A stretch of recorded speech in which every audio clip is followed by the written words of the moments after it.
हाल है? ठीक है। और क्या हाल है? और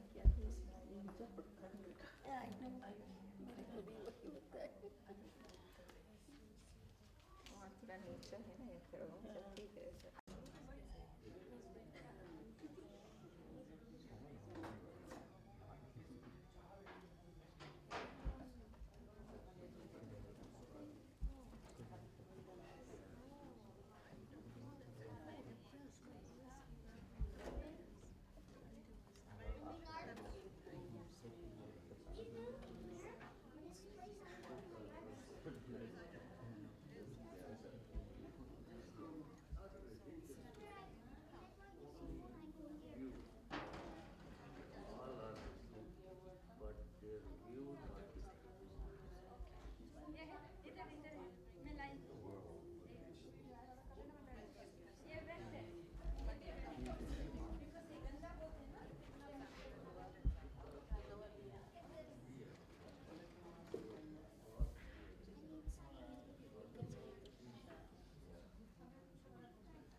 Start at 10:30, and now it's almost 11 o'clock, 3 minutes to 11, and which is not very unusual for our Desi communities. But nevertheless, we should have started, but then we only had about half a dozen people at 10:30. And I think we knew about it, that it's going to happen, but it has happened. As my colleague David was saying that are we starting at Indian Standard Time? We start with the invocation by our priest Acharya Shiv Shankar Prasad Dwivedi and Vaklesh Vyasji.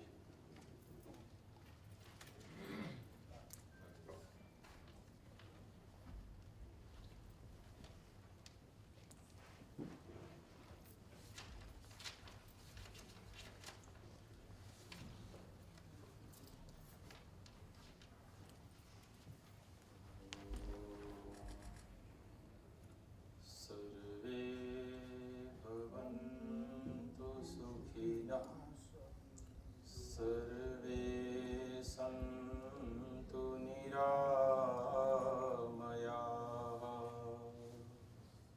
सर्वे भद्राणि पश्यन्तु मा कश्चित् दुःखभाग् भवेत् ॐ शान्तिः शान्तिः शान्तिः।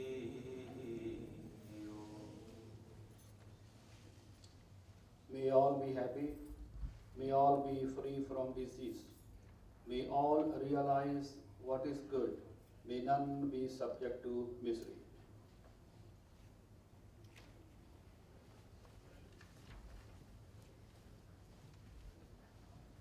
The next item is the lighting of the lamp. As we know that Swami Vivekananda's birth anniversary is celebrated as a youth day and also as an international day. So we thought that we will like to invite our youth to light the lamp to start the ceremonies. And Shiv Saraswati will organize that. Baklesh ji, Poonam Bhusari, Rahul Bhutani, Kartikeya, and Manisha Saraswati. If we can just clear the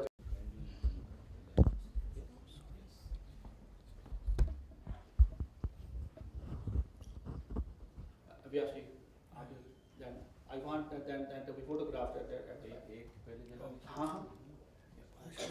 one by one, only one by one.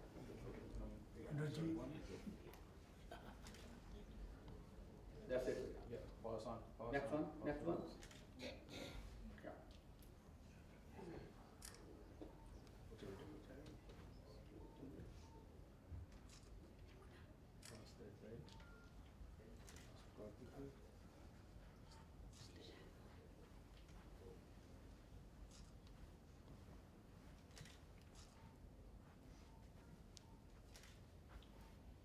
can line up there for the photograph, please. The youth. Now, I will invite Gunjan Sharma, Shiv Shankar Prasad Dwivedi, Dr. Rajesh Singh, Dr. Mahinder Jain, David Goa,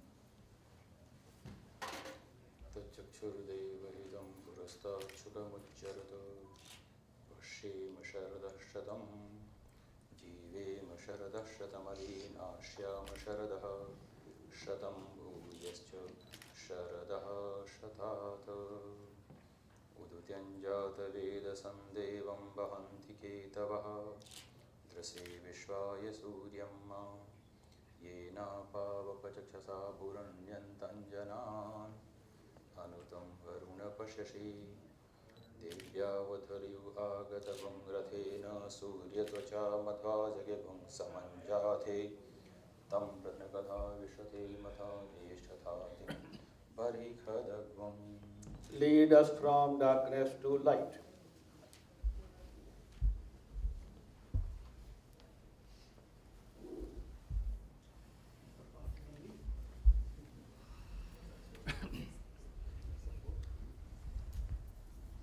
I'd like to invite our president, Gunjan Sharma, to say a few words.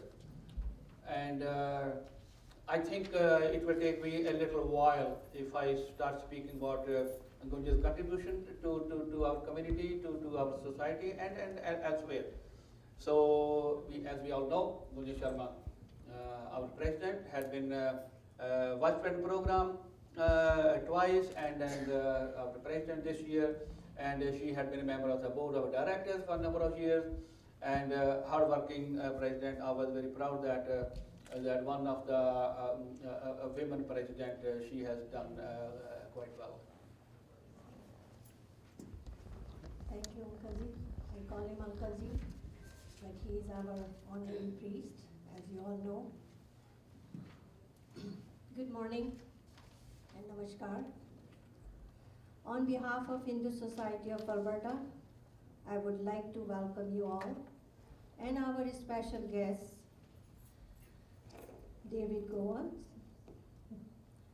Dr. Mahinder Jain, and Mr. David Kulcher, and Mr. Don Lane from Interfaith Center. Thank you all for being here today. We are so fortunate as a community today to learn about the legacy of Swami Vivekanand and the interfaith dialogue on moral eternal values.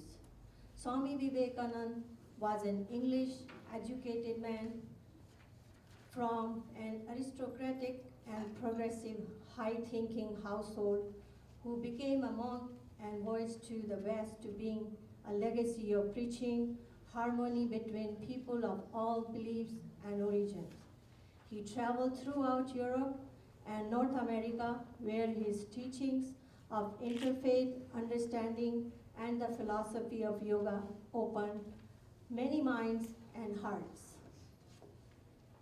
Swami Vivekanand's ideal remains just as relevant today as they did during his lifetime, especially as we seek to continue to uplift the poor, achieve the equality for women, and to understand the divinity that lies beyond the distortion of our true nature that can only be realized upon looking inward through meditation and a process of self-inquiry.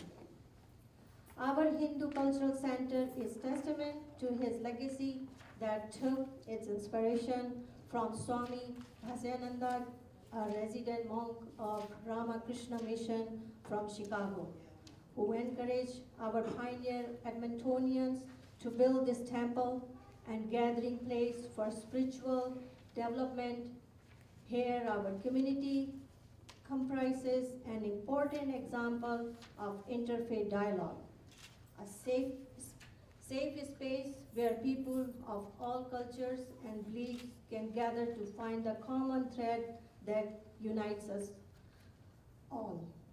As Hindus, we have a moral obligation to actively participate in interfaith dialogue, not merely to compare our differences, but to embrace our similarities. Thanks to our honorary and past president, Shri Sushil Kalia ji, for organizing this special event. We had 4 seminars like this in our temple in the past, and we hope to have many more in the future. Please join us to welcome Shri Sushil Kalia ji. Thank you. Thank you. It's also my pleasant duty to introduce our presenters, and starting with David Goa, who is also moderating the program. And as I said earlier in our meeting, a brief meeting in the morning, that if I start talking about David, it might take the whole time of the seminar. So I will hesitate to do that.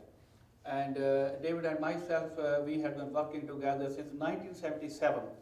And when David was a curator at the Provincial Museum, he created a wonderful a gallery of various traditions, including Hinduism. And I worked with him on that gallery, but most of the work was already done when I met David. And thereafter he had organized many other exhibits, which included Mahatma Gandhi and Hinduism. And David has also helped us in many ways for the development of this institution, of this building, and he has tirelessly listened to me various proposals, and he has come up with solutions and to overcome some of my visions. And so David is also will be talking about Christian faith. At the moment, David is a director of Chester Learning Center at the West University. It is through David that we are today associated this seminar with the University of Alberta. And next is me, but I can talk about me. So let's forget that. And Jainism. Dr. Mahinder Jain will be talking about Jain tradition. Dr. Jain came to move to Edmonton in 1974 after completing graduate studies at the University of Calgary. And he, for a long time, he worked with EDCO, Power, and at various positions. He's one of the founding members of the Alberta Hindi Parishad. And I met Dr. Jain in 1976, soon after we moved here, and he had been associated with this institution ever since, and before that. And he has been member of the board of the several charities and non-profit organizations. And currently,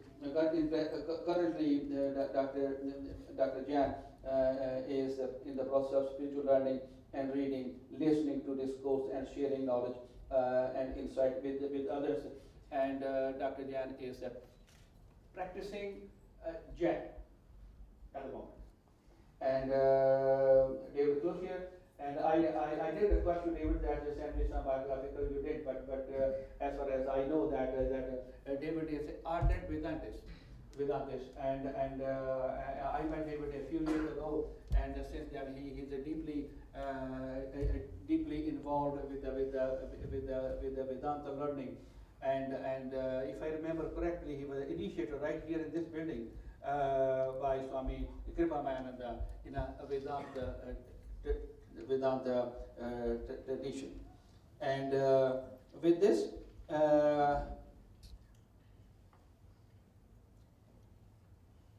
yeah, I'm okay. With this, I'm going to invite Dr. David Goa to moderate the program. Yes. Before he comes, I would like to call all our board members for the flower offering, please. Please come, all the board members. Thank you. Rajiva.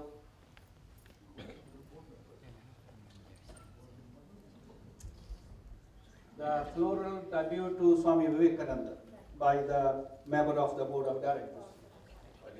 Also, we would like to present you the picture of Vidya.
Before we carry on with the rest of the program,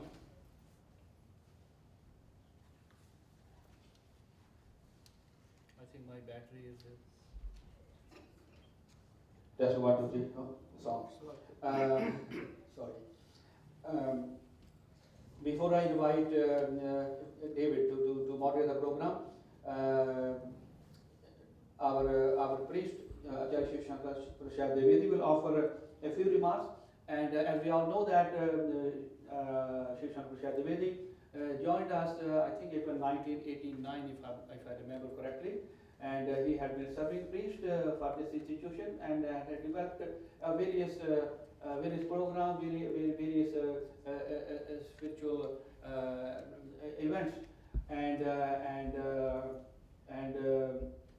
he is a master's. He has master's degree in Sanskrit, and he speaks well. And also for the last about 18 months, I think about less than 2 years, we have a Baklesh Vyas as our assistant priest, and he had been helping us in conducting our religious and other activities.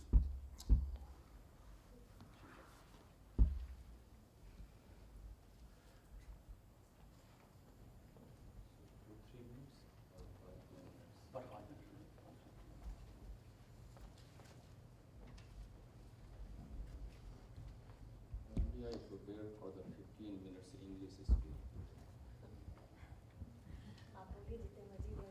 Vishwanidev savitar duritani parasuv yad bhadram tan asub.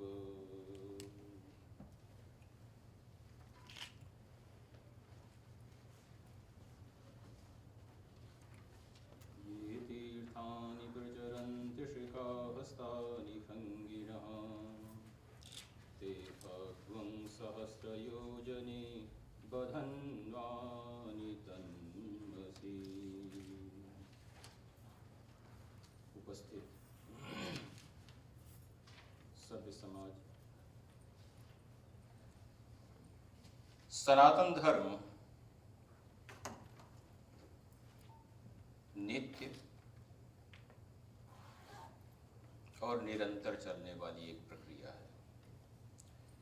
इसलिए जो English translation किया गया है eternal, सनातन, eternal laws, जो निरंतर चलने वाला है, तो इसकी डेफिनेशन के साथ में एक तरीके से कब पैदा हुआ है, किस समय शुभारंभ हुआ है, वो प्रश्न गौण हो जाता है। जो हमारा अपना ओन एक्सपीरियंस है कि दुनिया में बहुत सारे धर्म नहीं है, केवल एक धर्म है। केवल उसी धर्म को देखने के एंगल्स, विजन्स अलग अलग हैं। जब कोई ऋषि उसी धर्म को देखता है तो हम उसको हिंदू कहते हैं। जब उसी धर्म को जीसस की आंख से देखा जाता है तो हम क्रिश्चियनिटी कहते हैं। जब उसी धर्म को महावीर या बुद्ध की आंख से देखा जाता है या मोहम्मद की आंख से देखा जाता है तो हम उसी धर्म को एक अलग अलग संज्ञा देते हैं। जैसे व्यक्ति एक ही होता है, माँ जिस नज़र से देखती है उसको अलग नाम दिया जाता है, पत्नी या पति उसको जिस नज़र से देखती है उसको अलग नाम दिया जाता है, ग्रेट ग्रैंड पेरेंट्स या मित्र उसको जिस नज़र से देखते हैं एक अलग नाम दिया जाता है। तो वास्तव में धर्म एक ही है, जो कि परमात्मा की खोज करने वाला रास्ता या अपने अंदर सत्य की खोज करने वाला रास्ता। और उसके लिए ये जो तरीका है, जो प्रोसेस है, ये जो वे है, उसको धर्म कहा जाता है। धर्म का एक और अर्थ होता है कि सत्य को या श्रेष्ठ को पकड़ने की इच्छा।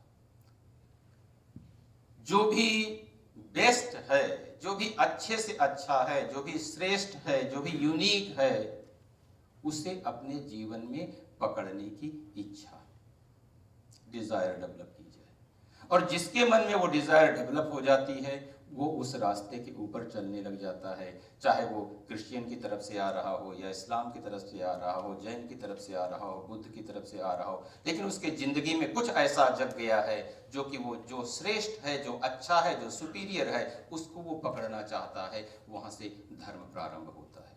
सनातन धर्म ये कहता है कि जो सत्य की प्यास है ये बहुत जरूरी है। सत्य मिले या न मिले, हम उस सुप्रीम रियलिटी को अचीव कर पाए या ना अचीव कर पाए वो जरूरी नहीं, लेकिन उसकी प्यास जगना अंदर से रियल में, वो बहुत जरूरी है। और इसके लिए दो चीजें बहुत जरूरी होती हैं, एक तो सत्कर्म, गुड डीड्स, और दूसरे हार्ड संकल्प, स्ट्रांग डिजायर। ये दो चीजें हर एक के अंदर ऐसा दबाव पैदा कर देती हैं कि समय, परिस्थिति, बाकी सिचुएशंस में वो धर्म की तरफ चले जाते हैं। इसीलिए जिन लोगों ने भी ये सत्य की राह पकड़ी उन्हें धार्मिक कहा गया, उन्हें धर्म की तरफ चलने वाला कहा गया। और धर्म का अर्थ है कि सत्य के विषय को, जो कुछ भी सत्य है, जो कुछ भी श्रेष्ठ है, उसे अपने जीवन में पकड़ना। और जब भी कोई सत्य को पकड़ने की तरफ चलता है तो वो दूसरों की तरफ नहीं देखता है, वो अपनी तरफ देखने लगे। उसके चारों तरफ जो कुछ भी घट रहा होता है उसको वो सीधे अपने से जोड़ देता है। भगवान बुद्ध के जीवन में देखो, एक वृद्ध को देखा तो उसको अपने जीवन के साथ जोड़ दिया, एक बॉडी को देखा उसको अपने साथ जोड़ दिया, एक रोगी को देखा उसको अपने साथ जोड़ दिया। अभी क्या होता है कि हम चीजों को, जो कुछ भी हमारे सामने घट रहा होता है, हम उसको दूसरे साथ में जोड़ देते हैं। मृत्यु घटित होती है, हम ये नहीं देख पाते कि वो हमारे साथ घटने वाली है। हम सोचते कि बाकी के साथ घट रहा है, हमारे साथ थोड़ा घटने वाला है। लेकिन जब हम श्रेष्ठ की या सत्य की चाह अंदर पैदा कर लेते हैं तो स्थिति बदल जाती है कि हम चीजों को दूसरे से नहीं जोड़ पाते हैं, बल्कि हर चीज को, जो कुछ भी बाहर हमारे चारों तरफ घट रहा होता है, उसको हम अपनी तरफ जोड़ लेते हैं। और यही जोड़ना, यही जुड़ाव हमारे अंदर का रास्ता खोल देता है, अंदर का दरवाजा खोल देता है। इसलिए कहते हैं सत्य या शांति बाहर नहीं है बल्कि अंदर है, और धर्म वही रास्ता है, वो शांति है, शांति ही, शांति ही वो।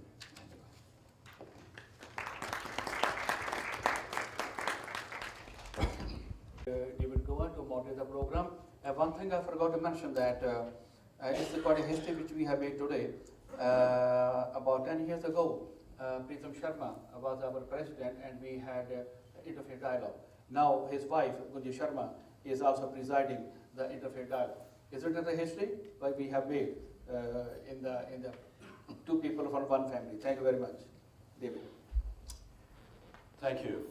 lovely to see all of you here, and it's been wonderful to be able to walk back into the life and teaching of Swami Vivekananda and to think about what he has to say to us today.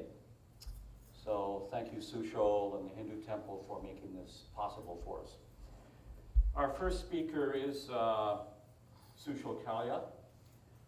When he asked if I would be interested in joining him in today's gathering, I, of course, could not say no for several reasons, but not the least of which is knowing the place of Swami Vivekananda and Radhakrishna in my good friend's spiritual life.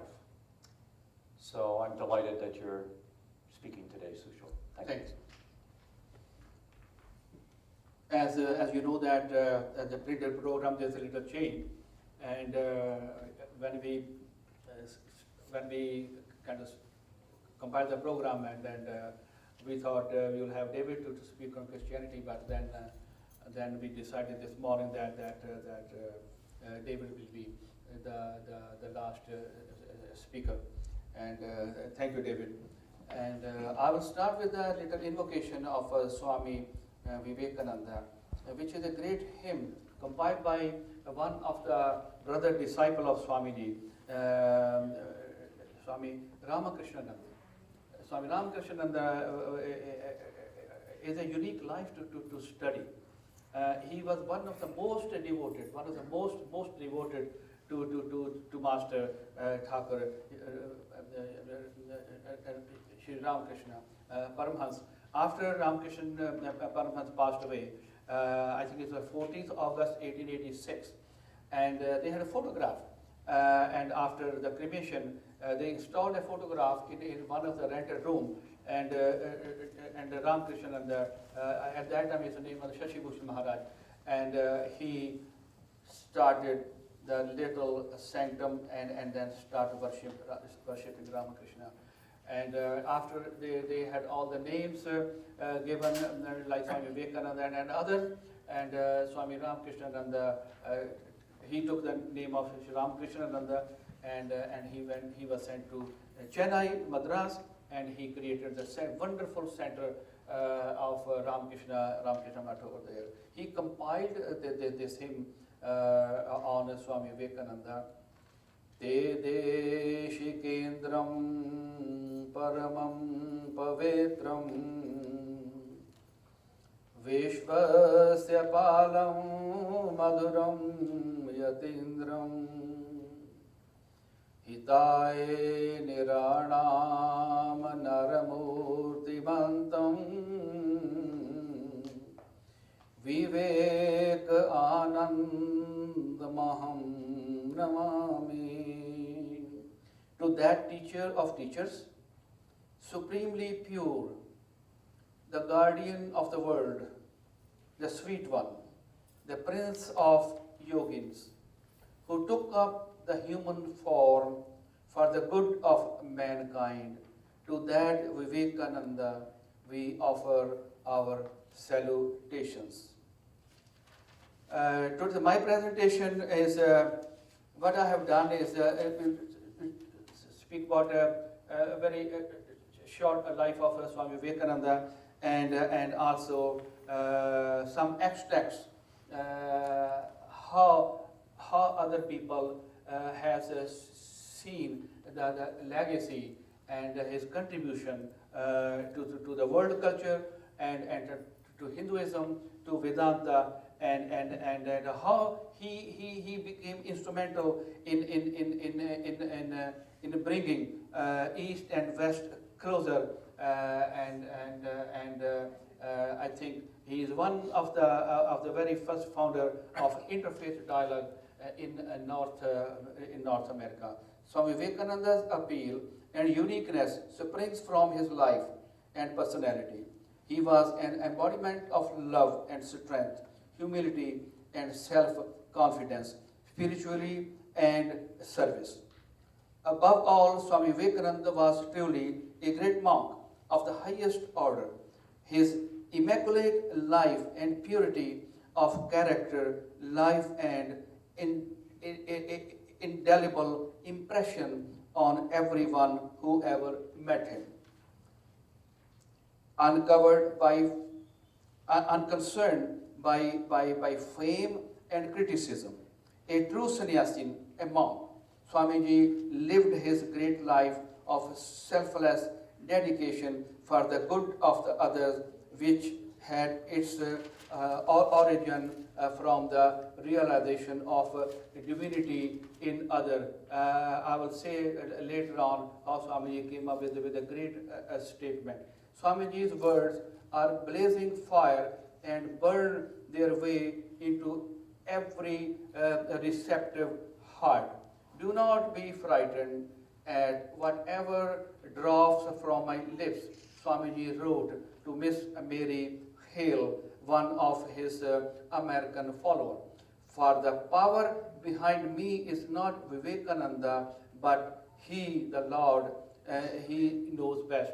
So he is dedicating all his work to Lord Divine.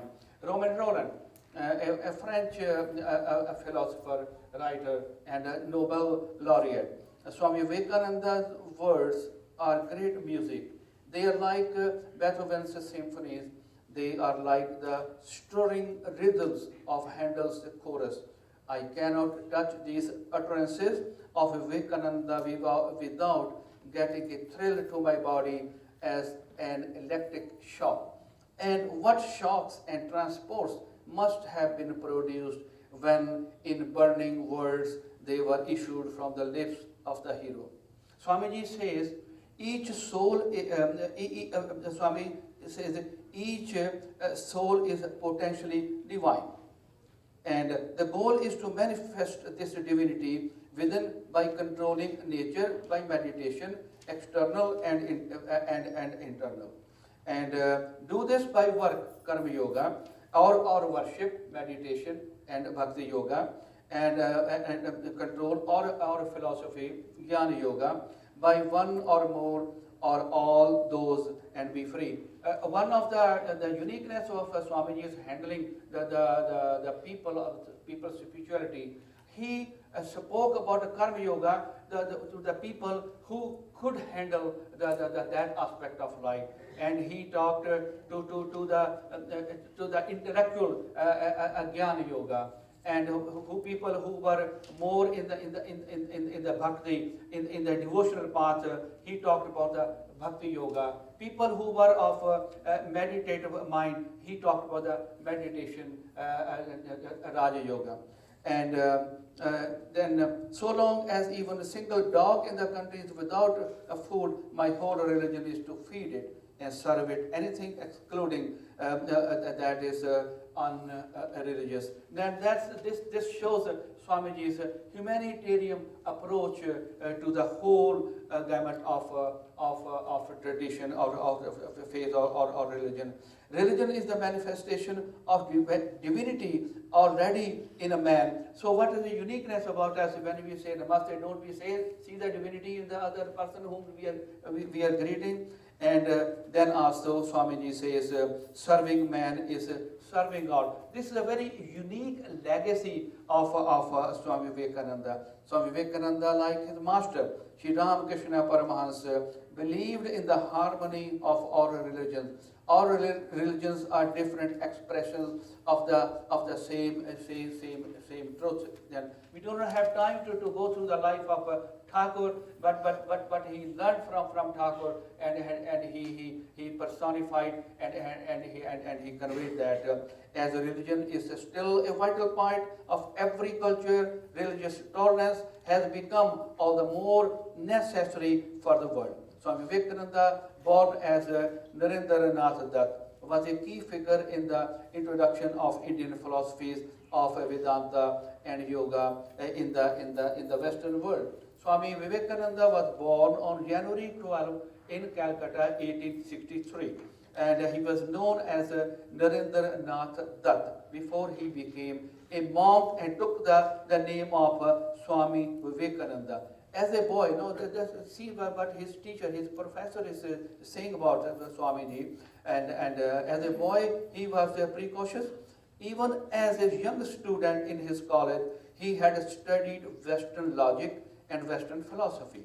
His memory was prodigious and impressed by his extraordinary intelligence and scholarship. William Hastie, his principal, once remarked, "Narendra is a real genius. I have travelled far and wide, have not yet come across a lad of his talents and possibilities, even among the philosophical students in the German universities. He is bound to make his mark in life, and he did make this mark in his life."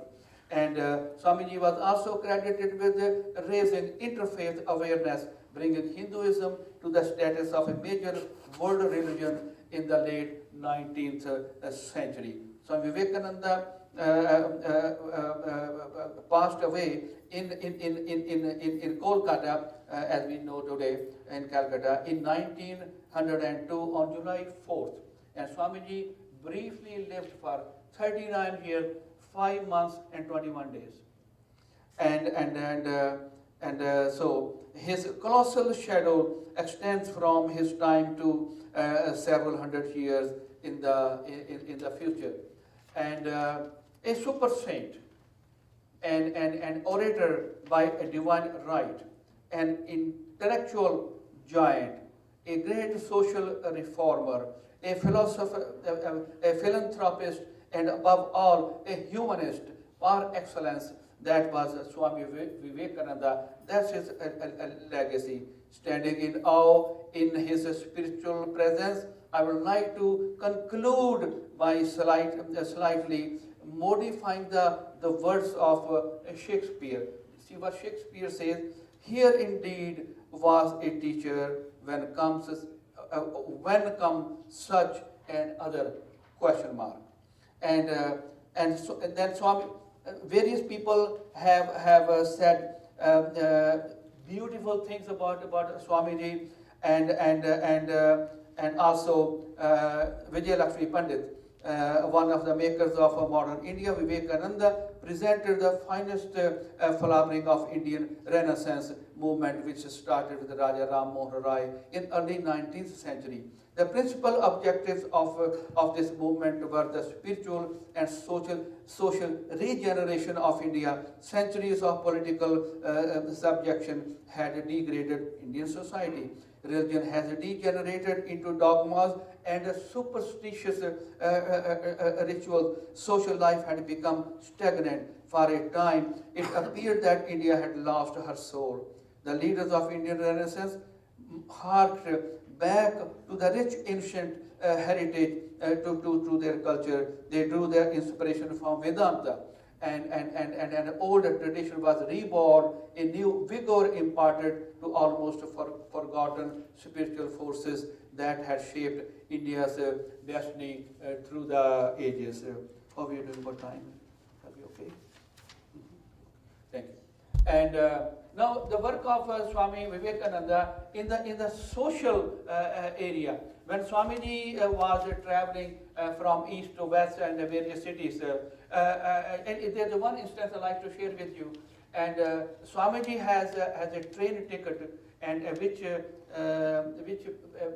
provided him to travel with the whites only cabin.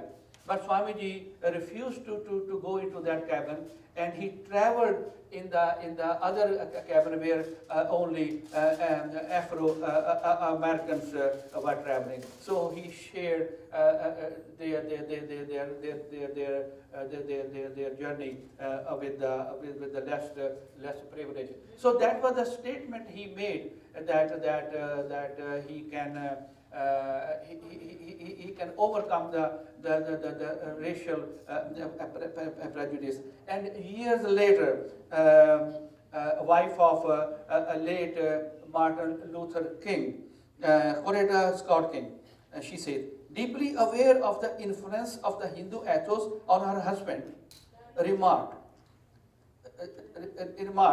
that Vivekananda had given the most definitive statement of religious tolerance and interfaith unity in history. Perhaps in a time of deep racial polarization and other forms of intolerance in this country, we can draw upon a philosophy of Swami Vivekananda in our quest for equality and social justice.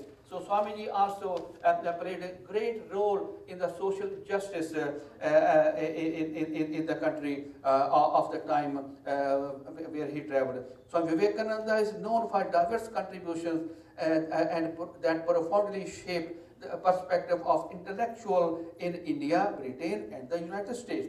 Vivekananda's insight were rooted in deep critique of injustices, whether arising from tradition or colonialism. His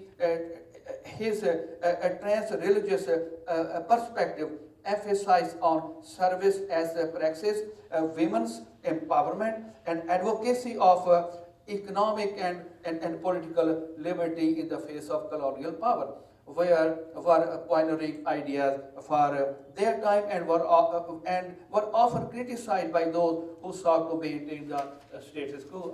Of course, it's never easy to preach something which had been practiced for centuries.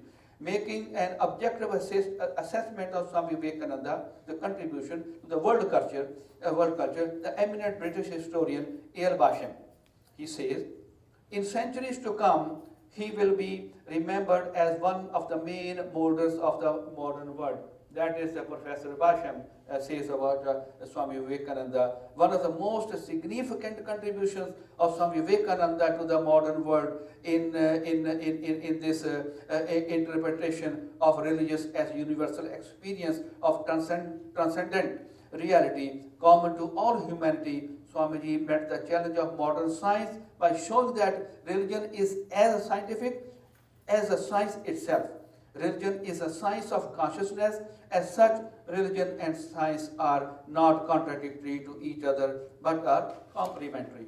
And Swamiji's interpretation of ancient Hindu scriptures, philosophy, institutions, etc., prepared the mind of Indians to accept and apply in practical life two best elements of Western and culture, namely science and technology and humanism. And Swamiji has taught Indians how to master Western science and technology, and at the same time develop spirituality. Swamiji also taught Indians how to adapt Western humanism, especially the ideas of individual freedom, social equality, and justice and respect for women of Indian ethos. And Swami, and this also it is said that John D. Rockefeller was greatly influenced by Swamiji's philosophy, Swamiji's teaching, and Rockefeller started his charitable shaped his charitable ideas after studying, after knowing Swami Vivekananda. Vivekananda influenced French opera singer Emma Carr.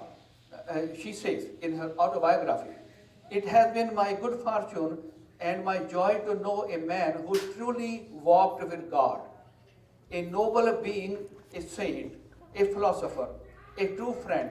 His influence upon my individual life was profound. He opened up new horizons before me, enlarging and vivifying my religious ideas and ideals, teaching me a broader understanding of truth. My soul will bear him an eternal gratitude." And Russian public figure Eugene Shellyshev, he says he was ardent admirer of Swami Vivekananda. Reading and rereading the works of Swami Vivekananda, each time I find in them something new that helps deeper to understand India, its philosophy, the way of life and custom of the people in the past and present, their dreams of the future. Shelley Shep also predicted that memory of Swami Vivekananda will never fade away. I conclude my presentation with a beautiful verse which I found recently. कौन यहाँ छेड़े दौरो हर्रम के झगड़े, कौन यहाँ छेड़े दैरो हरम के झगड़े, सिजदे में हमें मतलब काबा हो या बुत खाना. Why should anyone incite inter-religious conflict?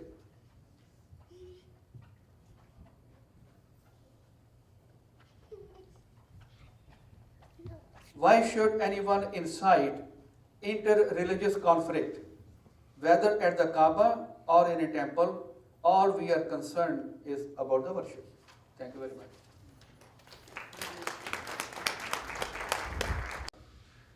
Mahendra Jain to speak from the podium here, if you would.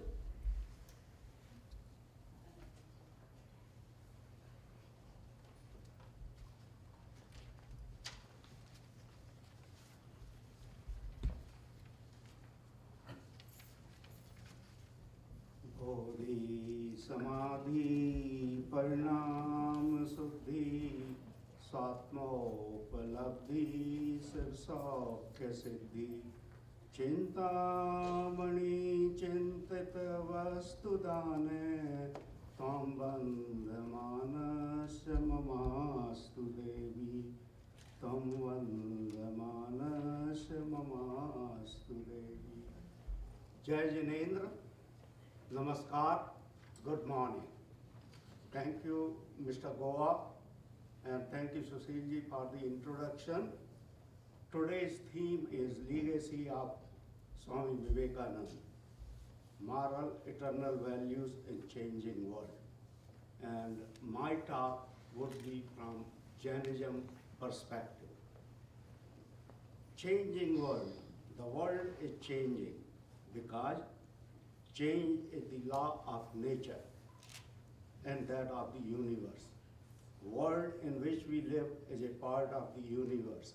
Everything, living being, as well as the material things, they keep changing their path every moment.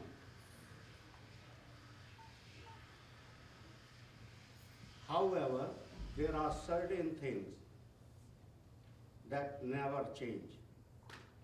Moral teachings of great selfless thinkers such as Lord Mahavira, Lord Buddha, Swami Vivekanand, Mahatma Gandhi, Jesus Christ, and many others were true at the time when they were delivered.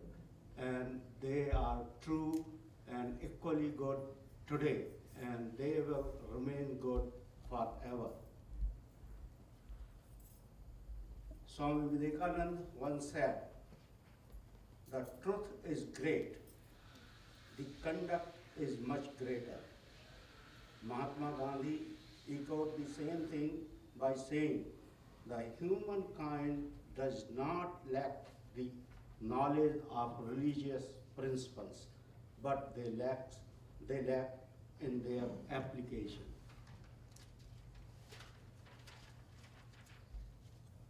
Jain scriptures, which were written thousands of years ago, say, knowledge combined with the application is a path to everlasting peace and happiness. Now, these three statements which I just made have a common thread. This is the application of knowledge.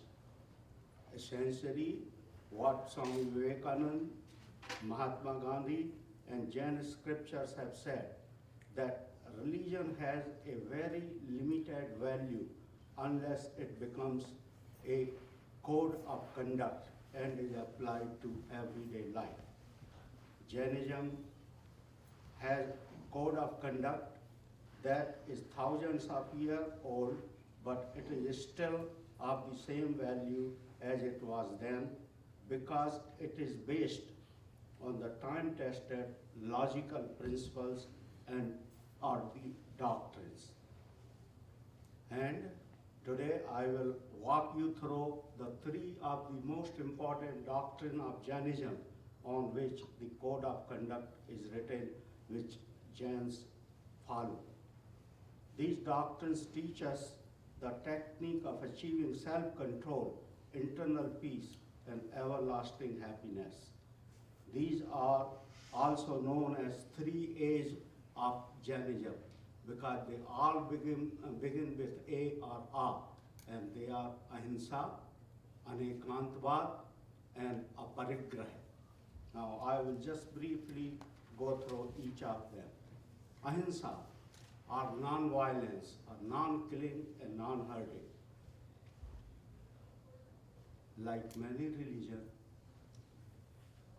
many good religions, Jains believe in the principle of live and let live. However, Jains' interpretation of let live includes all living beings. It includes not only humans, but also animals, birds, insects, and even plants.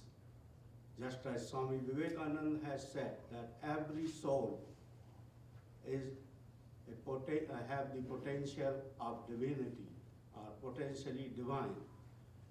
So whether it is the soul of human being or a small insect, they all have the potential to become divine. Jains do recognize that it is difficult to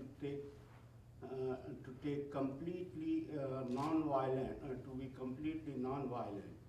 The air we breathe, the food we eat, our very acts of moving and walking involve destroying many microbes and insects. Violence and harm to the other living being is thus inevitable.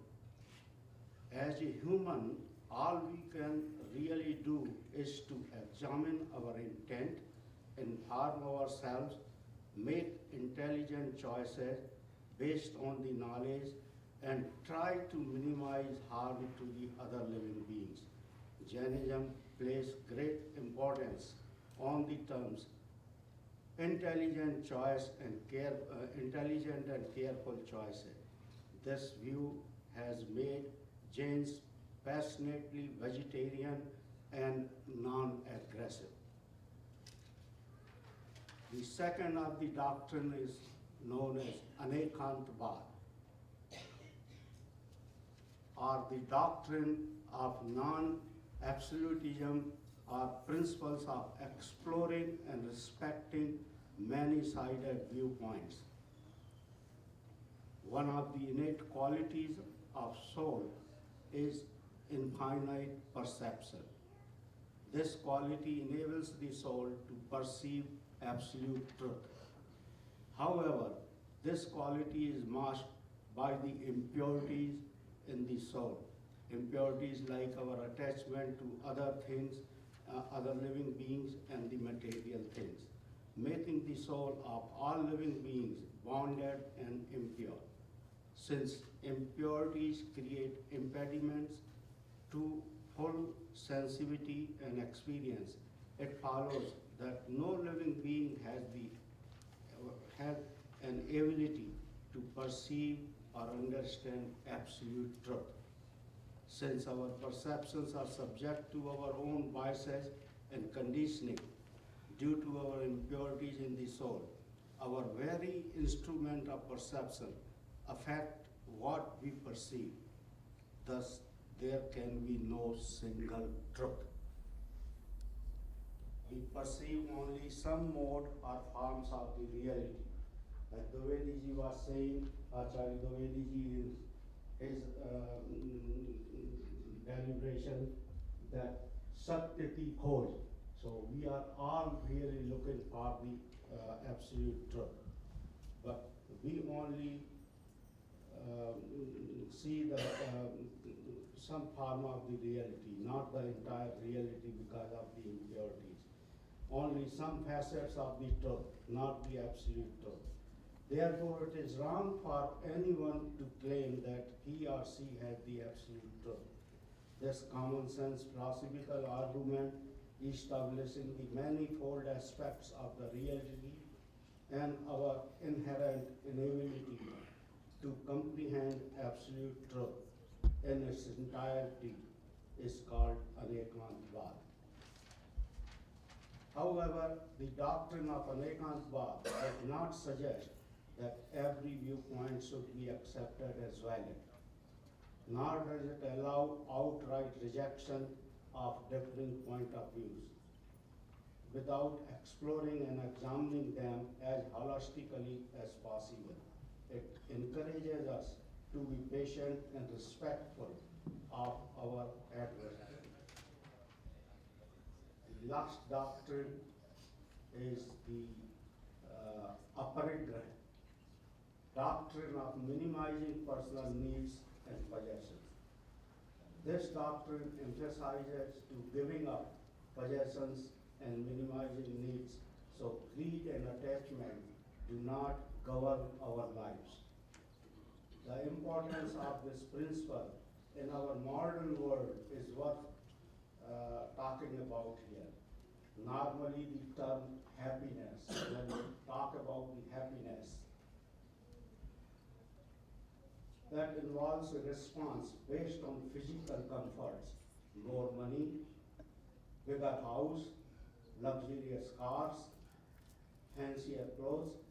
These are the images confronting us daily in the consumerist world. There is no doubt that these provide physical comfort and a false sense of security or happiness. One may even argue that the desire to acquire such comforts drive the engine of economic, social, and scientific progress. However, such comfort-based happiness makes us slave or dependent. It makes us believe that life cannot run without this or that. We embrace things, cling to them, become dependent. Our behavior becomes like an alcoholic who starts drinking for pleasure and enjoys it. Then, before he knows it, he becomes dependent on alcohol and starts believing that he cannot live without. Alcohol starts actually drinking him rather than he drinking alcohol. These three age doctrines advocated by all past selfless thinkers like Lord Buddha, Mahavira, Jesus Christ, Swami Vivekanand, Mahatma Gandhi, and many more. Their words may differ, but the central idea remains the same. And that is the universal selfless love for all, respect to the other people's views, and contained lifestyle with minimum possessions. Thank you. Om Shanti, Shanti, Shanti. Call on David Cloutier. At this point, we had a chance to talk a little bit, so I know that he has found, if I can use these words, David, new life through Vedanta. Thank you. Thanks, David. Thank you to everybody for being here today. I'd like to thank the organizers of this event. Just a little closer to the mic. Yeah, that's good. It's an honor to be asked to speak here and serve in the position that I currently occupy. I'm the secretary on the board of the Vedanta Society, and through the Dharma that I participate in life, I find spiritual tools and I apply those to my life, and so this is an opportunity for me. I'd like to start out by saying that I feel like I am a part of the legacy of Swami Vivekananda. You know, when I as I lived my life, I was came to a point where I was searching for something and I didn't know what I was searching for. I had experiences that I couldn't explain. Swami Vivekananda, in following his dharma, brought Vedanta from the forest to the household, and in making this readily available, I found a way to understand myself and my life. Without Vedanta, I can't understand that.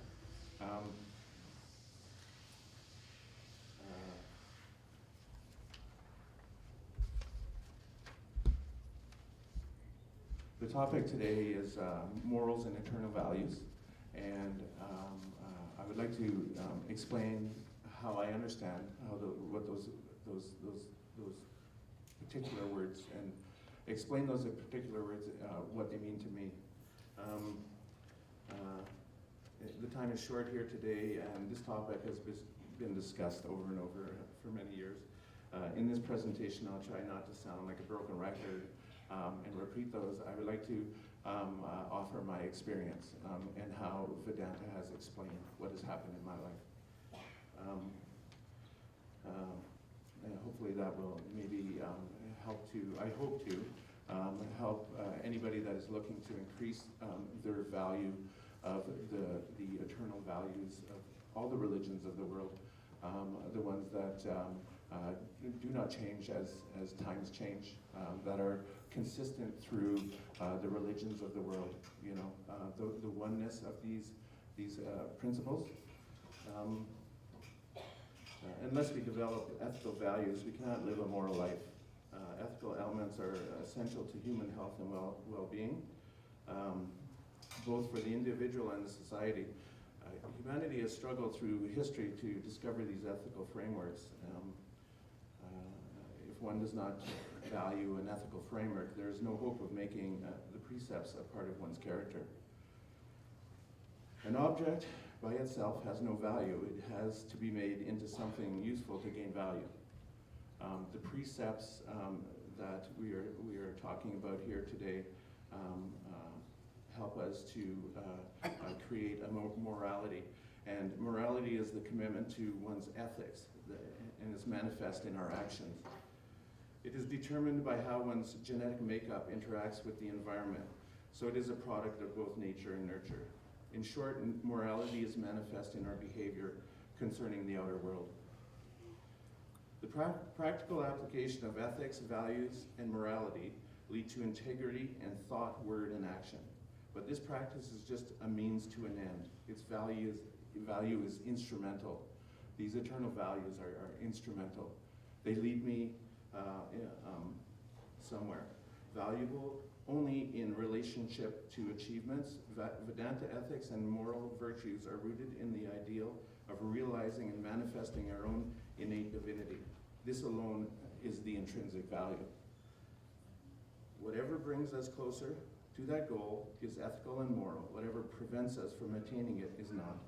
That comes from the Toronto Vedanta website. In order to elevate ethical precepts from social convention to eternal values, they would have to transcend time and space. Their applications have universal benefit and are consistent from system to system. When one examines the religions of the world, he finds that no religion holds a monopoly on ethical or moral principles. When examining the fundamental principles, all are the same. All moral codes are based upon the ideal of unselfishness. In order to elevate,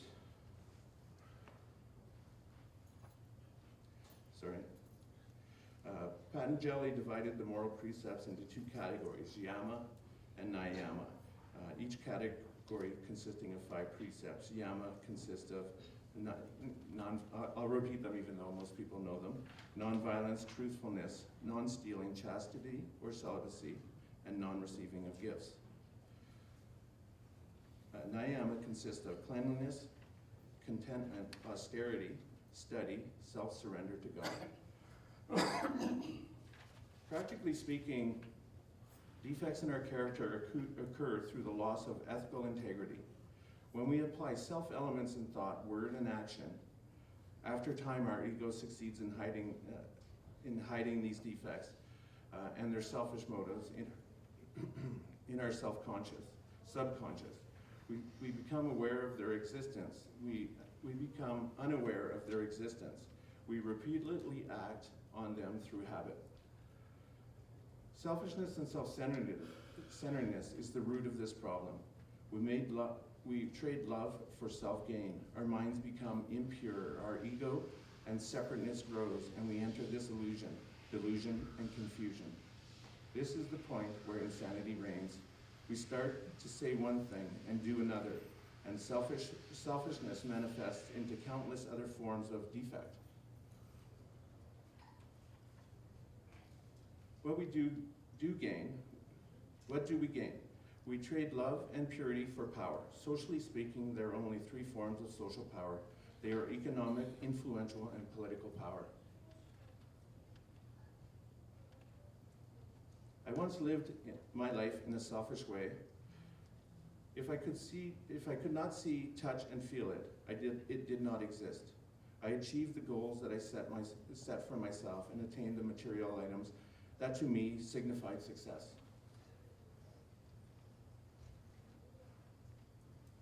Money, material possessions, family, and friends were valuable to me. No matter how much I had, I still had an empty suffering though. The suffering that I felt, I attributed to the trouble that I had possessing family and friends and other people. I had a wife. I had children. I owned them. They were my possessions.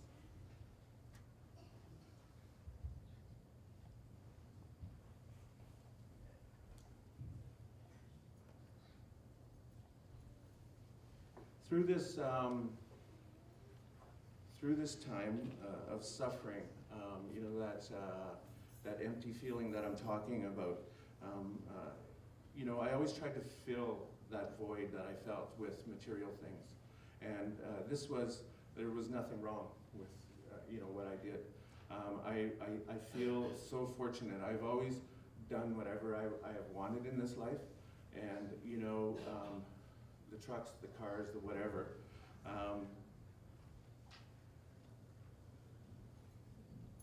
I sought those, and I thought those are what I needed and wanted. And I lived in a three-dimensional world. So that three-dimensional world, eventually, once I got to the point where I thought, the end of suffering would be, I realized that there was no end there. The suffering was just greater and greater and greater. The more I had, the more I suffered. So I had to make some changes. Like I had to figure out what is wrong. I tried to talk to the people I hang out with. I tried to tell them that how I felt. And of course, cows hang out with cows and chickens hang out with chickens. So these people were like me. And they said to me, well, if you don't want it, give it to me. This is an opportunity for them to take what I got. So,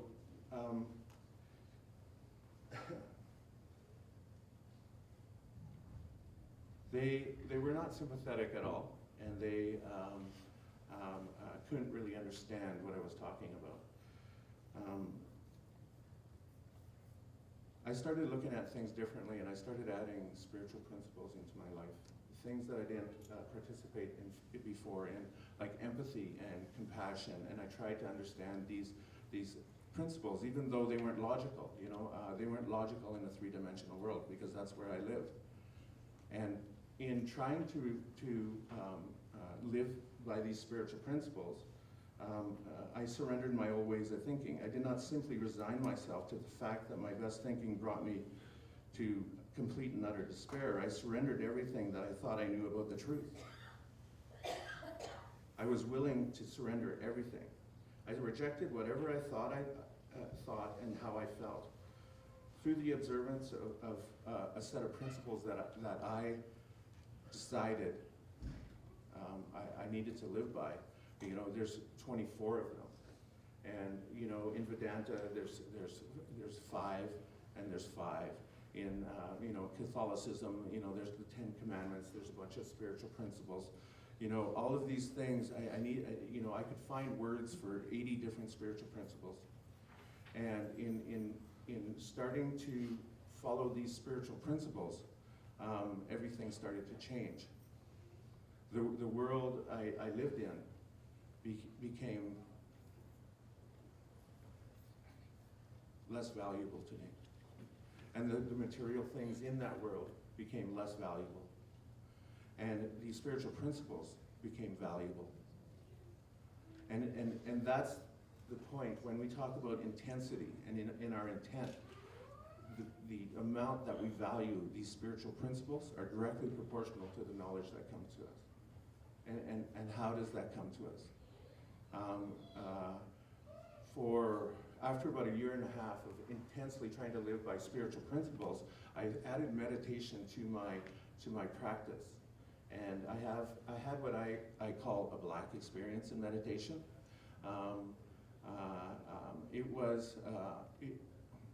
It involved dimensions, when you start talking dimensions, people start thinking, what's he talking about? In Vedanta, when you talk about the 4th dimension, you talk about the material world, the 3-dimensional world in time. So as soon as there's time involved, there's a 4th dimension. And the 5th dimension involves mind, and 6 and 7 and 8. So there's that experience of dimensional time and space was absolutely frightening to me. It made everything I thought I knew about the truth totally invalid. I was totally groundless, and I was in fear, and I remained in fear for 5 years. That fear drove me to seek an answer to what happened to me. And I sought through quantum physics, theory of relativity, occultism, mysticism, the religions of the world. And I always felt, every time I was searching through these different places or topics, that I was going to find what I was looking for. And I would get to the end and it was not there. The fear was still there, and my answer was not there. I finally met a person. I left the province of Alberta, and I didn't know why. My son asked me, "Dad, why are we leaving? Why are we going there?" And I told him, "I don't know. We just think it's the right thing to do." And he said, "Good enough for me," and we went. I did not know why I was going there. I met a person there who was a white person. He was teaching a meditation class, and I never went to the class, but my friend was going there, and I asked him what he did what this guy did while everybody was meditating. And he says, I asked him if he meditated. He said, no, he doesn't meditate. He sits there and says prayers for us. And when he said that, I knew that this person knows something. There is dangers in meditation, and without guidance and help, I'm starting off 12,000 years ago. The religions of the world that carry these keys, they hold not only the keys, but the framework for which the different dimensions, they hold the keys to the idea of how these different worlds exist, and how you can participate in these different worlds. And so after seeing him, I asked him, he always told me, I'm not a teacher, and anything that I say to you, you're going to have to verify for yourself. He said, in spirituality, it's always repeatable. If I did a certain group of things and something happened to me, then it'll happen to you, and it'll happen to the next person and the next person. It's repeatable. So it's an experiment that produces a result. And I unknowingly knew the steps to the experiment, And in my first Black experience in meditation, I was able to experience something. I still to this day do not know whether the knowledge that came to me come from outside of me or from within me. I don't know the answer to that, but I do know that the more I participate in Vedanta and I avoid the pitfalls of spiritual life through the guidance of Vedanta, that I can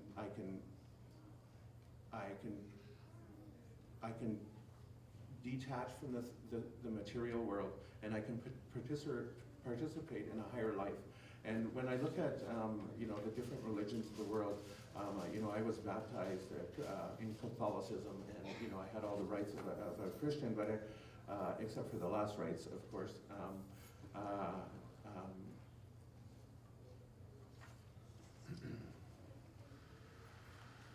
The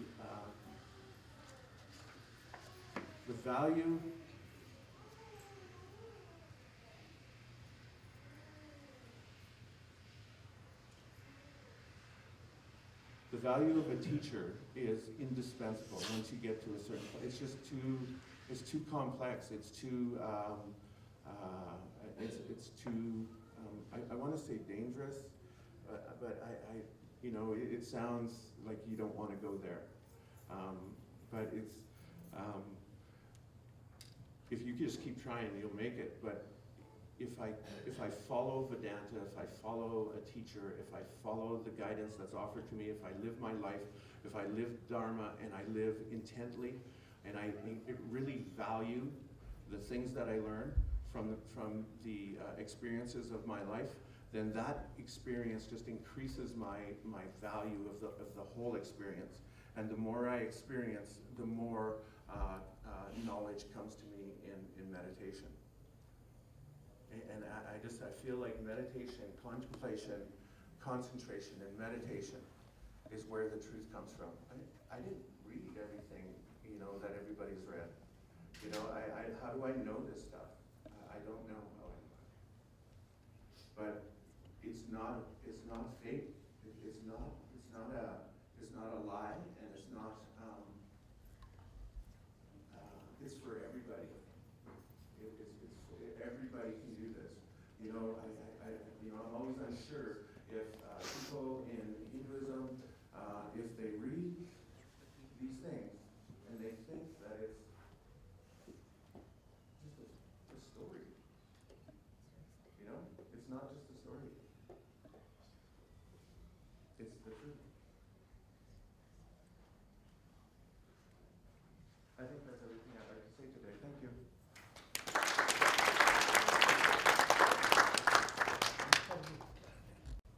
Why? What is the reason? Thanks very much, David. We had hoped to have a bit of time for conversation together before 12:30. So maybe what I will do is simply reflect briefly on several of the things that have been laid before us and that we see in Vivekananda, and do that with a little regard to the Christian tradition. I've read through Swami Vivekananda's critique of Christianity, which is pretty severe. It's interesting. He sounds to me like many Christians. They're very critical of the moment that in time when they've experienced Christian institutions. But the more critical they are of that, the more generous they are towards Jesus Christ. One of the great scholars of Christian ideas in the 20th century has pointed out that in the 20th century, the church, the Christian church, has become increasingly less significant, and the interest in Jesus Christ increasingly greater. So Vivekananda, of course, being born in India, had to take on the whole colonial picture. But he also tended to see Christianity in the way in which, I guess, it was present in his immediate surroundings. But I come from the Eastern Christian tradition, which he has not encountered, although he could have encountered it in India, because it's there, in Tamil Nadu. So his critique is very understandable, but it is, of course, also partial. It is a critique of a little piece of misunderstanding, a experience that was problematic and, I would argue, decadent from the perspective of the faith. But he has this affection for the Gospels and for Jesus Christ, an affection not unlike Gandhi had. His whole notion of the soul as the terms he uses, although I would have liked to have talked with him about this. I wish could we have him come here today and let's just chat together about this. This notion of the soul as potentially divine. I understand the way in which the Hindu world has thought of that. But the Eastern Christian world has also thought of that a great deal. And it understands, in fact, the whole purpose of spiritual discipline in the Eastern Christian tradition is to help you come to that place where you understand again and are able to live out of again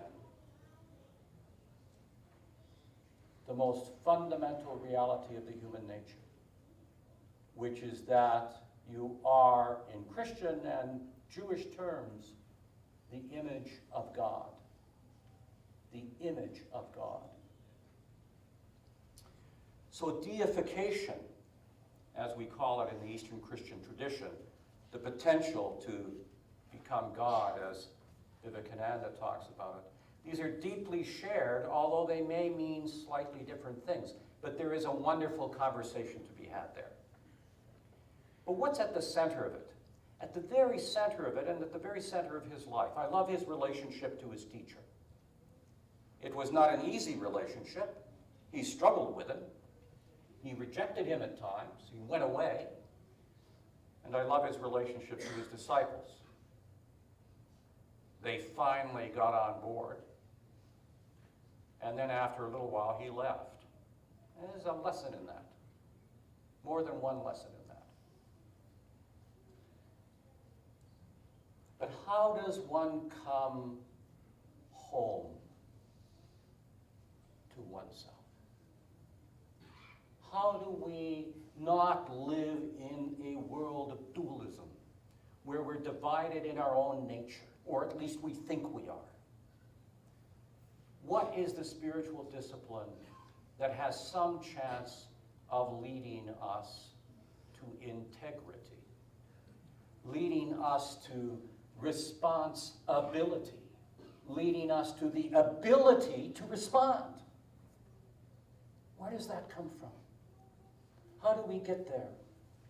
There's lots of discussion of moral codes, and we live in a society which I think is very moralistic.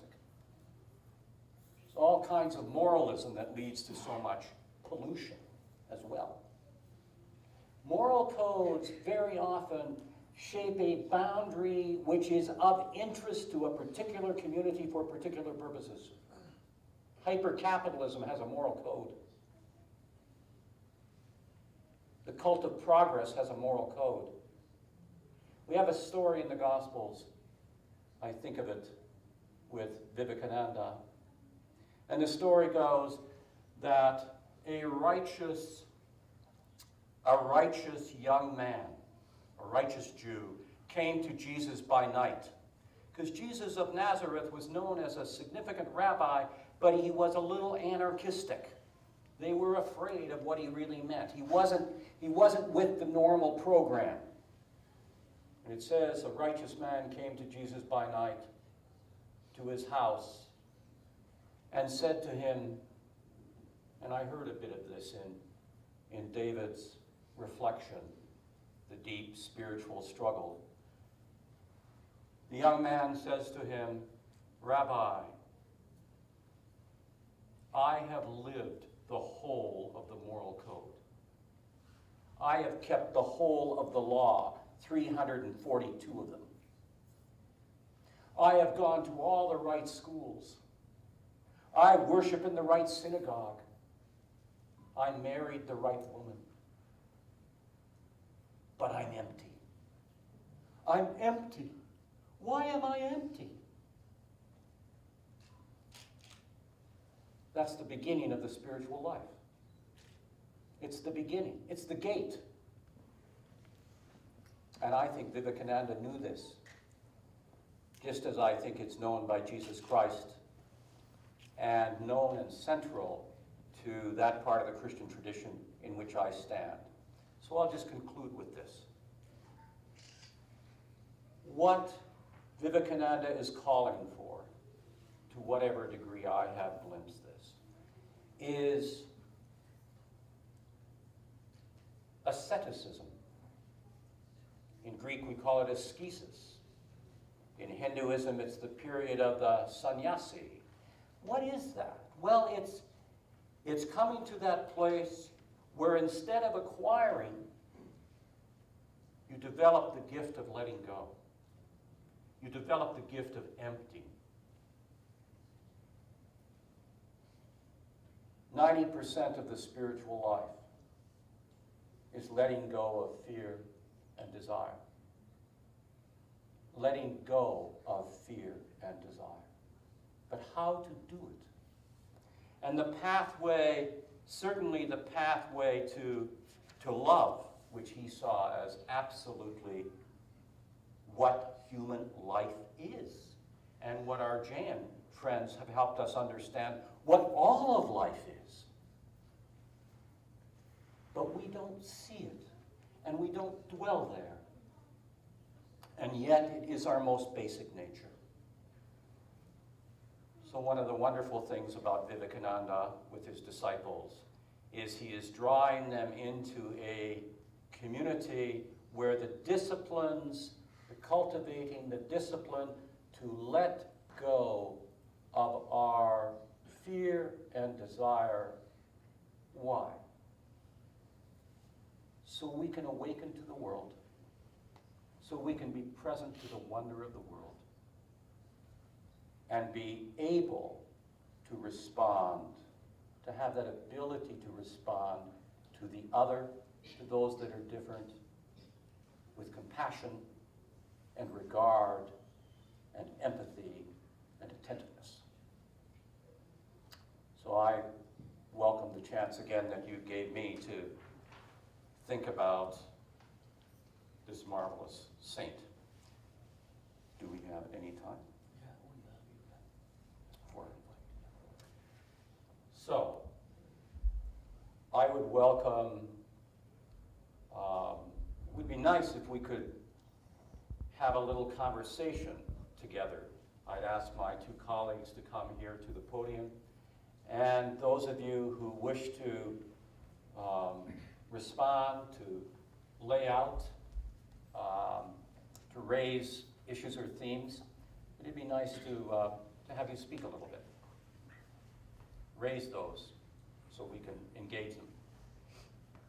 Please. Can you stand up so you can speak loudly?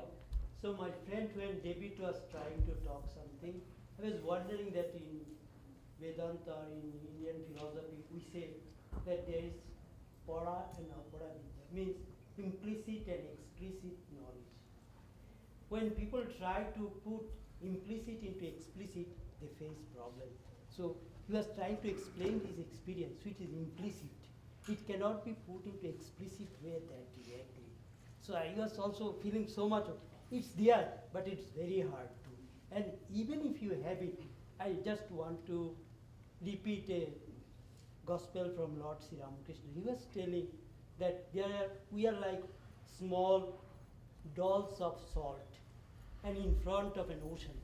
So they decided, let us measure what is the depth of this ocean.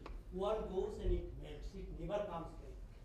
then the other goes, it makes never comes back. That's the condition. Once you go there, you only yourself know. I think it's very hard to put implicit knowledge back into the explicit area. Thank you. Thank you.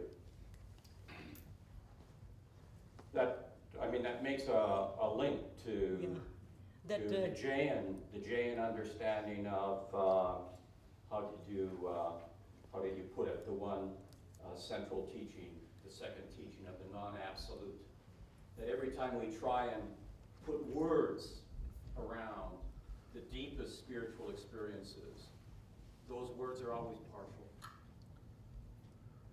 From a Christian point of view, we say they're partial because God is ineffable, beyond all words, all concepts, including being. But at the same time, we long to adore. We long to respond, but we must be careful. And since we as human beings are, in my tradition, in the image of God, there's a great lesson in that. All human beings are ineffable. All human beings are bearer of a mystery. So I need to be open and not hem in, not presume. Do you want to respond to your colleague about what he was saying around your remarks?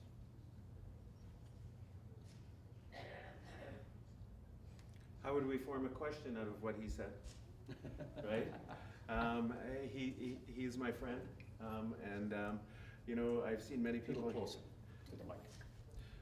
He's my friend, and I've been here a while, and I see people call people who are not their brother or sister, call them brother and sister, and I just kind of watch that, and I think, well, that's not their brother and that's not their sister, but through Shambhu, I start to understand the idea of brother, and I feel a oneness with him, and I think he's seen me struggle. I can explain easily to him the things that I tried to talk to you about today, and he probably seen me struggle a little bit, and a little bit shaky with trying to explain my experiences, my spiritual experiences, which are easier to do.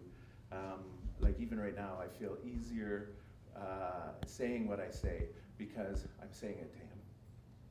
So I feel a connection to Shambhu. Thank you. Someone else? I have one question. Please. It's written here, the idol India is the mother first and the mother last. Can And I help us hear you? Just Come over here, sir. No, fine. It's written here, the idol India is the mother first and the mother last. And I can see, sure. The idol India is the mother first and the mother last. And I say Sardama here too. So I just like to find out what was the women's contributions during Vivekanand's time to contribute his legacy. and what was his relationship to women as well? Yeah. Sushil, do you want to speak to that a little bit?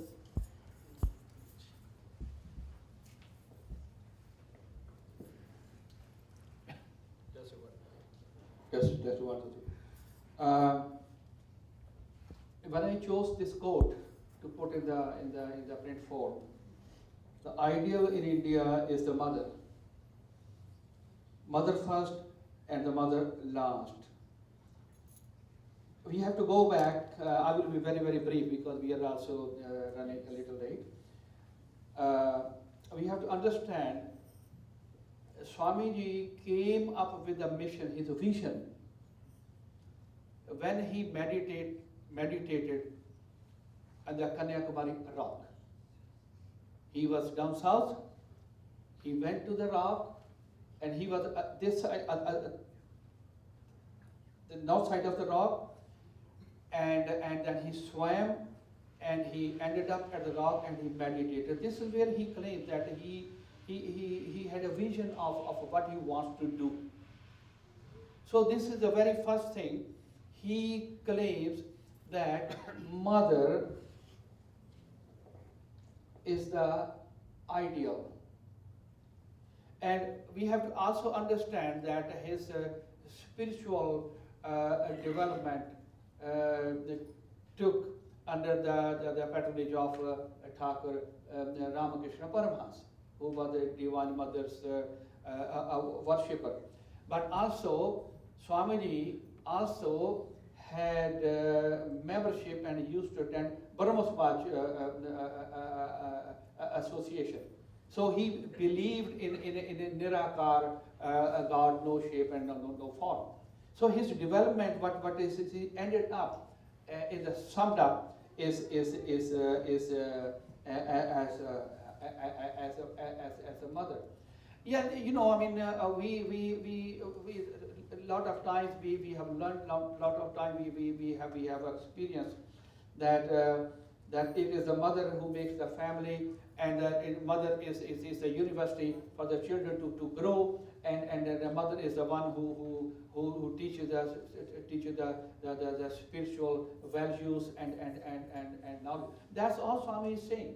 It's no mystery about it. There's no mystery about it.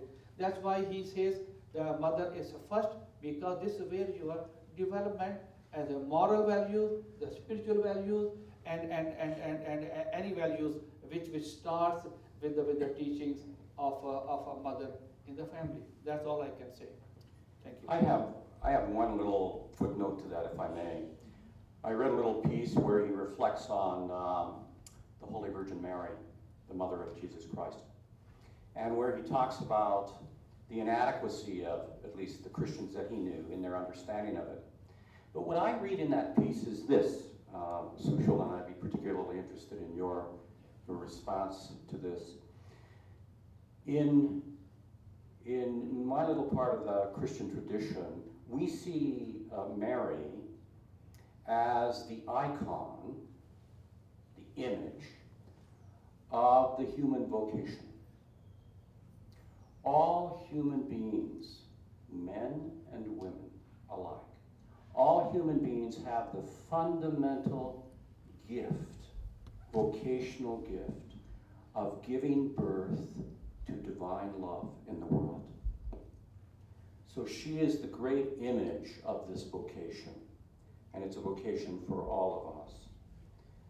Now the problem is, in Christian communities, in India, all over the place in our society, we have had a terrible habit of turning women into mothers, not as mothers, but simply as the occasion for babies to come into the world.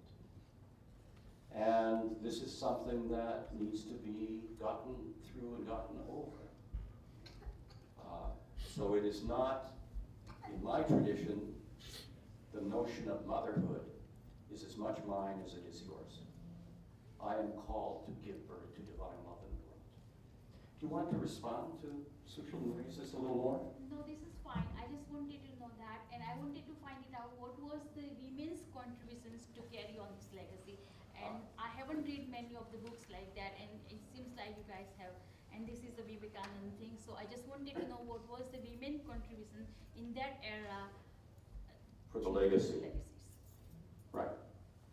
I can cite 1-2 examples. Please do. The one that when he was coming to, when Vivekanand was coming to US for the first time,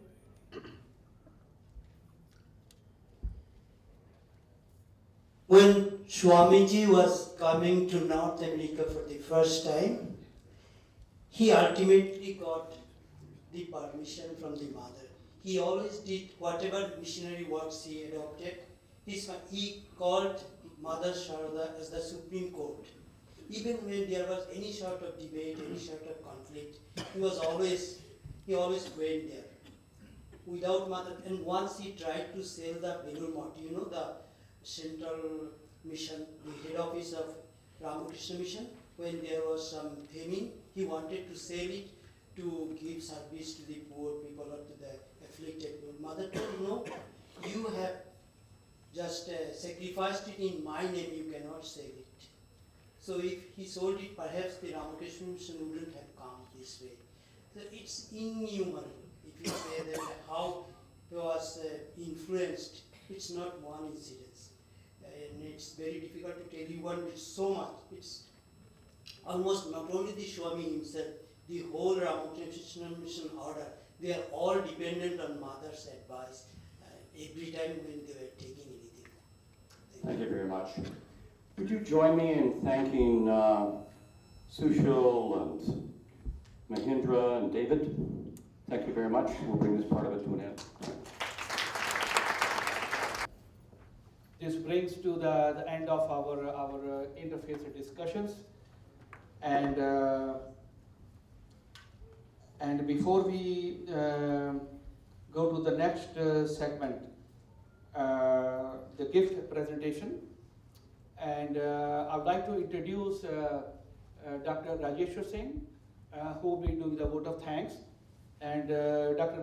Rajeshwar Singh at present is our Vice President Administration, and also he has served the Hindu Society as a board of directors and a treasurer and as a president. He has been our past president.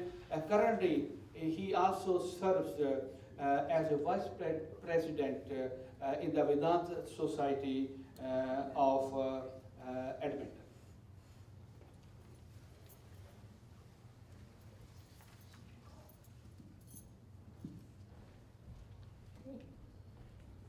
Thank you to all our guest speakers. We have from Hindu Society and Vedanta Society, we have very small gift for all our speakers. So I would invite all our speakers, guest speakers to come forward here, please.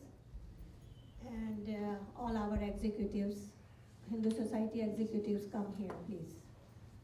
Thank you. All the executives, please.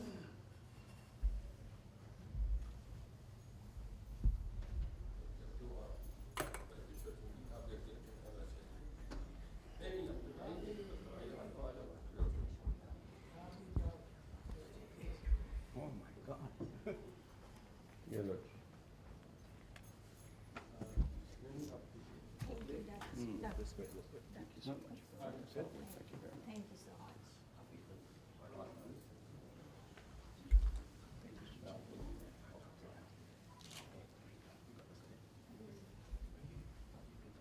That's very generous. Thank you. Thank you, Rajesh. Thank you very much.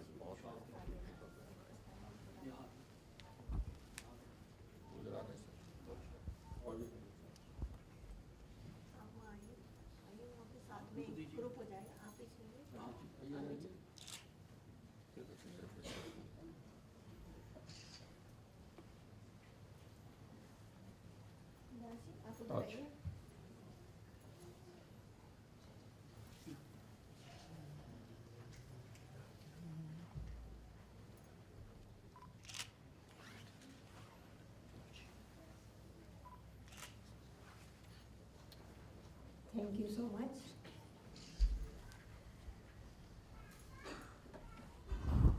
As you all know, our honorary priest always bringing something to this temple. New programs, new conference, seminars, and he also is a very big supporter. He's always there for me. I always, look at him. Okay, how are we doing this? He said, "Don't worry, I'll help you out." So that's very nice. And now another big dedication to our Hindu Society of Alberta. His family and his wife, Mrs. Kabla Alia, they are donating an encyclopedia of Hinduism. And our past president, Amar Bhasinji, have it in his hand. So thank you so much, Sushil Kalia ji and Kamla Kalia ji and his family. Thank you. Actually, we started this one about 10 years ago when I was a president. And Kalia ji, you remember those days, when And we ordered on those days, but it took about 10 years to complete this encyclopedia. And I remember when we ordered it, and that time I was president, and now, the book is finished, and this book is in the 12 books, we got it. And we are present to Kalia ji. Kalia ji, बहुत बहुत शुक्रिया, thank you very much, and it's a nice, very nice encyclopedia with the 12 books. Kalia ji. I'd like to say one thing about, is it on or I think I switched off, I think it. कोई बात नहीं, आवाज़ ऊंची है. आपकी ऊँची है, मेरी बाकी सबकी नहीं है. हाँ. Are you on? No, she's not on. Whatever. Anyway, this encyclopedia of Hinduism. The encyclopedia of Hinduism. In Hinduism. It's okay. David has given me this one. And what happened was that many years back, when this was perceived by Swami Chidanand Swami, and one of our past president, Mr. Verma, B.S. Verma, Yes. he was kind of inducted into the process of preparing this, and Verma ji, he worked very, very hard, and he was called up in the United States, and from there he worked. Then he went to India, and all that went on. Swami, because we knew Swami Chidanand Maharaj, and he was here many years back when we had a Hindu conference, and when Amarji was the president, and I think that was 1986. Yes. And graciously, Amarji and the board at that time offered me a gift of $1,500 for my services, and my services already always been free, so I could not handle that $1,500. That were too much for me, and then I said, okay, I will not use this fund for myself, but there's a Hindu encyclopedia is in the process of making, and when that is published, and I would like to have that set of books, 12 books, in our Hindu Society library. And with those funds, we managed to bring this book. I'm glad that it happened, and this is a gift from myself, Kamla Kalia, and our children.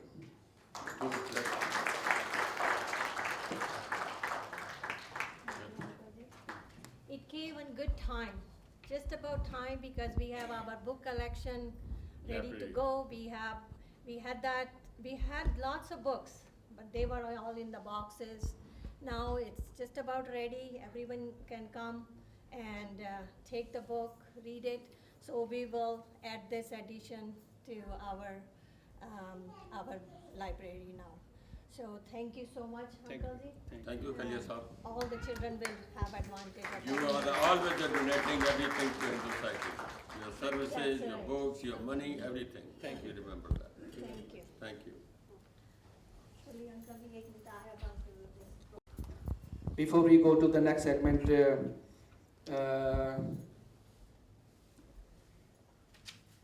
word of thanks. Yes. No? A word of thanks, and I'd like to acknowledge one colleague and a friend, Chris. He's hiding behind the pillars, and Chris had been very dedicated to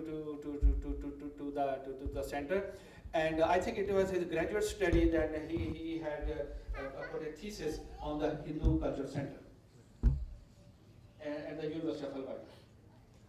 And I still have, Chris, your drawing which you created with your presentation. Thank you very much for joining us for this presentation.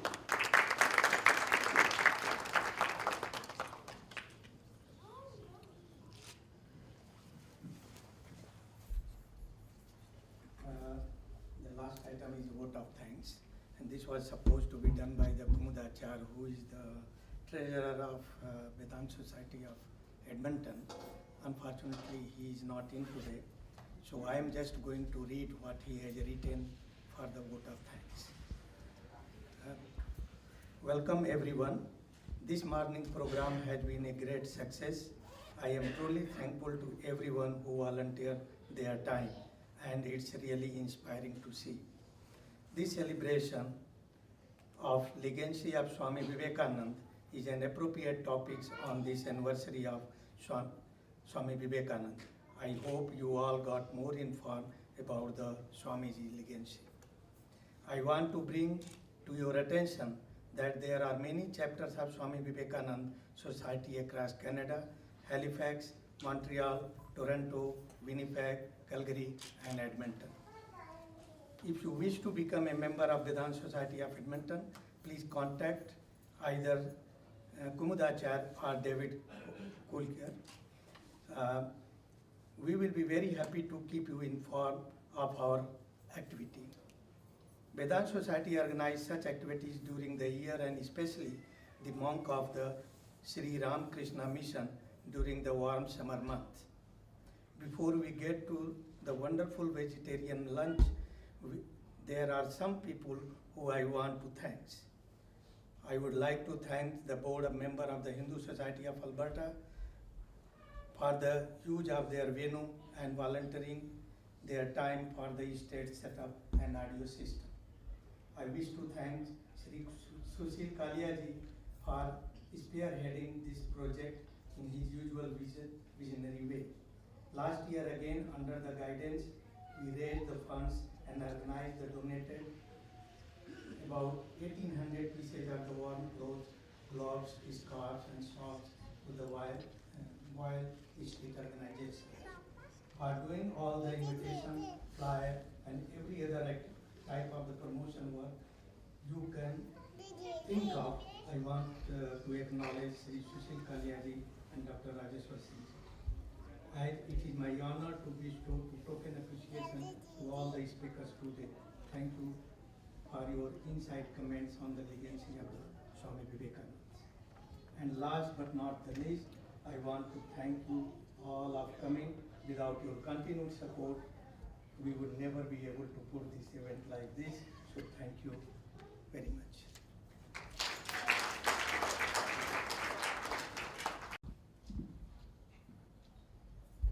Good afternoon all. On behalf of Hindu Society of Alberta, I'd like to welcome you all to your mandir.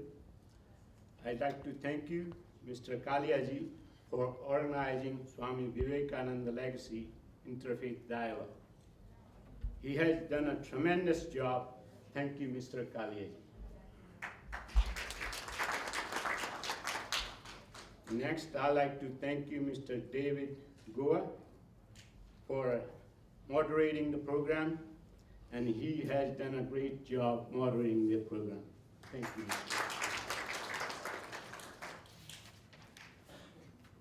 I also like to thank all the faith group for participating in this dialogue. Thank you all for great information about the faith and the legacy of Swami Vivekananda.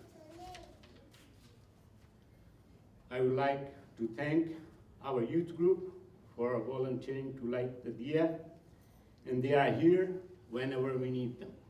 They are the future of our faith. Thank you, young volunteers. We need you.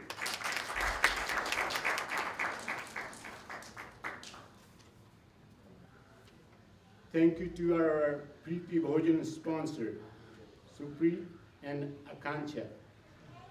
Congratulating to them for their celebrating the birth of their child. Rudranj, please get blessing from Panditji after the announcements. Preeti Bhojan dates available January 31st, February 6th, 7th, and 14th. Please write your name down if you would like to sponsor one of these dates. And there are many others in March and onward. And if you need any kind of help preparing your food or whatever. We have lots of volunteers, so please write your name down and we'll take care from there. Just approach one of us and we'll go from there. The programs next week, January 17th, Sri Venkateswar Chappan Bhog. There's a list outside. If you wanna bring some bhog to Bhagwan, please write your name down, and that's the next week. February 6th and 7th, Saturday and Sunday, Sri Sunny Grahasanti Group Puja. If you want to participate in that group puja, please write your name down. That's on February 6th and 7th. And if we don't have enough participants in that program, we might just cut it down to one day, which would be Saturday. So please make sure you write your phone number down, and then we'll call you, let you know. February 14th is Saraswati Group Puja. List is outside. Please write your name down if you or your young kids want to participate in that program, so we can organize the thalis. And March 7th, Monday, is Mahashiva Ratri, Rudrabhishek, and that also is a group puja. It's in the evening, and please write your name down. List is outside, and there is also a date available for Preeti Bhojan that day as well.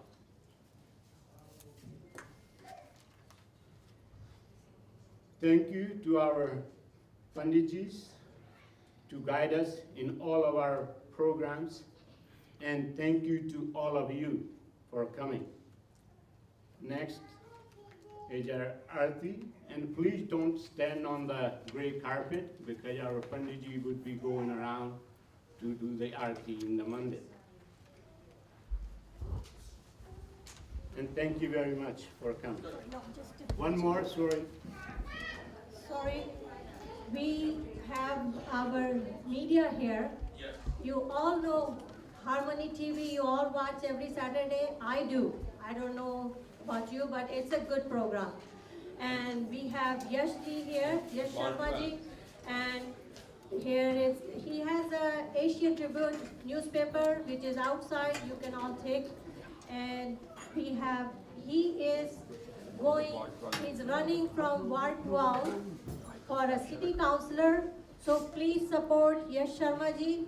He is supporting us to run this society, to advertise all our programs. And as you see, for last 2 hours, sorry, I forgot your name.